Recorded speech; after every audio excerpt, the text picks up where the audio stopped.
And I know for me, I come across now because now I've got a perception of business being very easy, 0 to 7 figures. But when I was in it, I was on the journey from even before I started heavily scaling, like similar to you, you started 2012, 2014 is when you started scaling heavily. I was in business before I scaled this business in less than 12 months to 7 figures. So there are lots of problems and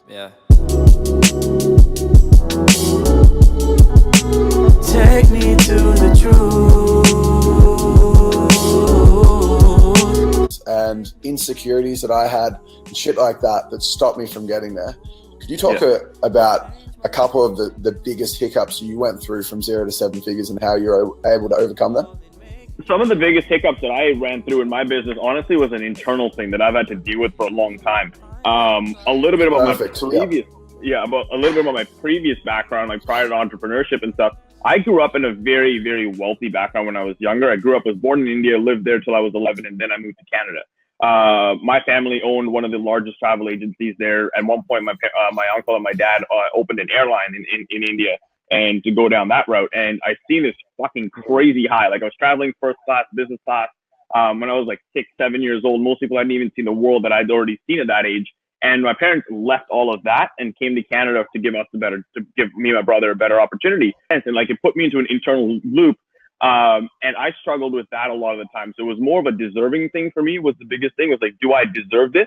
Because I've had such a good lifestyle when I was younger. And you always hear people that have, they struggle, then they go to having success. But I had the lifestyle and the success and the family and everything else. And then I went to the struggle. So it was more of an internal thing that I had to deal with. And, one thing that I realized was going through that and reverse engineering it, having that when I was younger and being able to start when I was able to start was probably one of the biggest blessings in disguise, because I realized that at a very young age and not just letting it affect me right then and there, and just started to work on myself extremely heavily, and then build that belief into me and then start scaling it. So like you talk about, scaling your business to 7 figures in the first year. At the age of 21, 22, when I was doing sales, I was doing multiple 6 figures, working for a sales company where majority of the guys were only maybe making like 6 figures. Like the second guy to me in that company was making about 6 figures a year, but I was fucking crushing it. And then I literally just like internally demolished the entire thing. And then I went back to being broke again.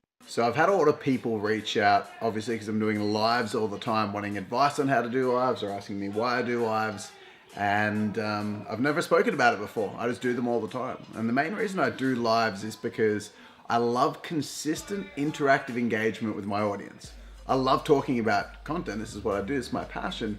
And I love the interactivity. I love doing it live. I just find it a lot easier to be off the cuff than I do pre-planned, because it takes so much time. But I've got 9 pieces of advice that I've written down here that I'm going to share with you guys about how to make your lives more engaging, get more people on them, and enjoy it more as well. So the first one's nail the topic.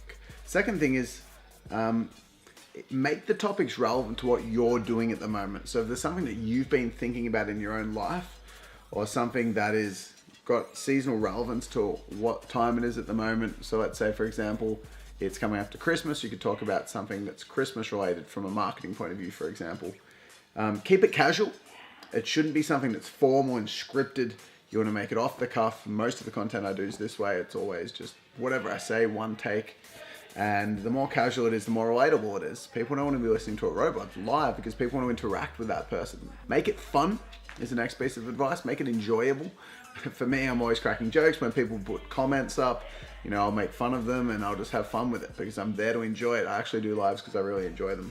So guys, if you haven't said hi in the thread yet, get your little asses on that thread and say, yo, what's going on, man? And I'll be like, yo, what's going on? And we'll have this amazing connection. It'll be amazing. Yo, Stacy, what's going on? Francesco, what up? Sandra, yo, Louise, yeah. Second thing you're thinking is probably, he's just joking about this. He wouldn't stab anyone. I would fucking stab someone that told me this. I'm not even joking. Look. Look at that. How do you think that happened? With this all too common response. That's how it happened. It's on the thread. What the fuck? What is this? What the hell is this? I'm just getting on the live. Just come live on the live.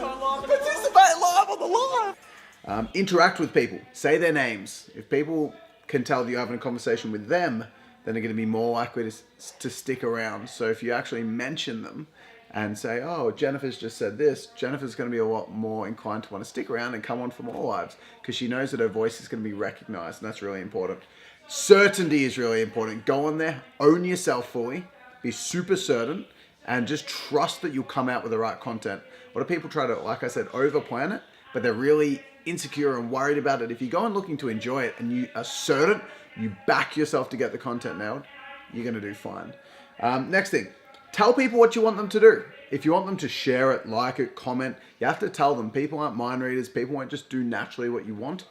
They're going to take a fair bit of direct guidance to do it. You might have to ask them to share it 5 times before they actually do it. So don't be afraid to tell them. Comment below or share this out there or give me a like. Actually ask for what you want, because people will do it. They're just not thinking about it because they're engaged in the content. Another really good piece of advice is if you're doing lives that are relevant to something, if you can do it while that thing's happening, it's a lot more engaging. So let's say, for example, you're at an event.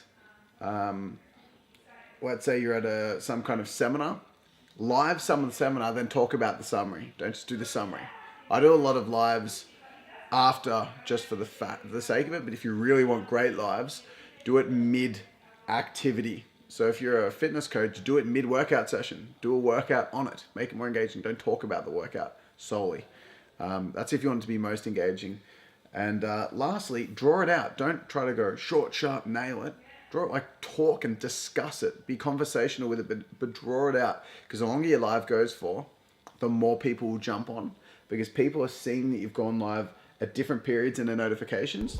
So if you draw it out, you're going to get a lot more people coming and view it, which is obviously great for your traction. So they're my pieces of advice. But I love doing these lives. I do them for my own entertainment. So I suggest you totally take it up. Follow those basic tips, but just enjoy it and be really consistent with it. And it will make a massive difference to your brand. 'Cause I'm in love with you.